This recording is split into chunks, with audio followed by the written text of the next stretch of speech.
Hey everyone, this is David B. with another video to help you practice your English listening.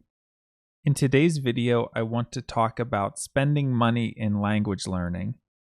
And for language learning, there's a lot of free resources and free apps out there, but there's also a lot of paid materials, paid content, textbooks, classes in person or online.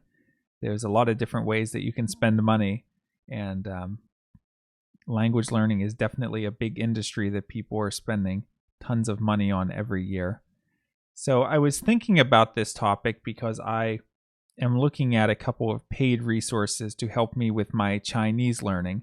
One of them is a Patreon subscription to a group that puts out Chinese listening content that I really enjoy, and I think that paying the $5 a month to get access to more of their materials as well as the text for all of them, it will be something that I am willing to study and that will really help me. So I see it as a small investment.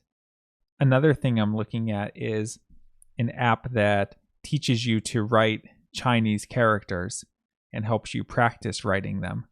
Now that app is quite expensive, as much as $15 a month.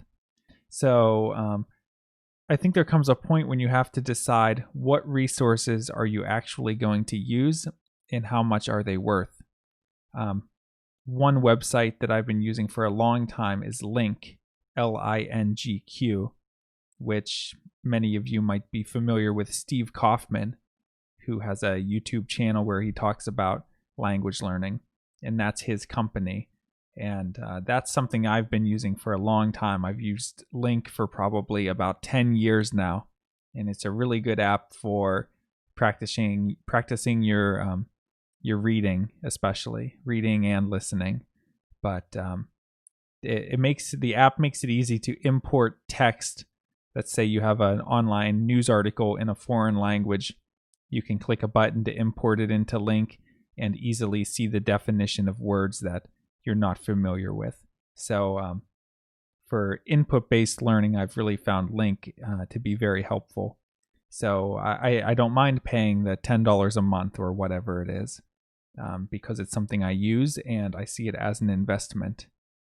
I took some language learning classes in college, but that was just part of the regular college tuition, so it wasn't a separate fee. But if you're looking to take one-on-one lessons or an in-person class, that can be quite expensive.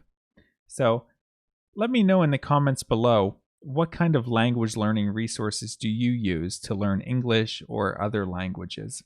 Are you using a lot of free resources, or are you spending money? And how much money are you spending? I'm really curious because I think I use a combination of both, but sometimes spending the money will get you better materials that you're actually willing to use, or maybe the paid app is better than an equivalent free app. So let me know in the comments below how you handle the idea of spending money for language learning. This is David B. Thanks for watching.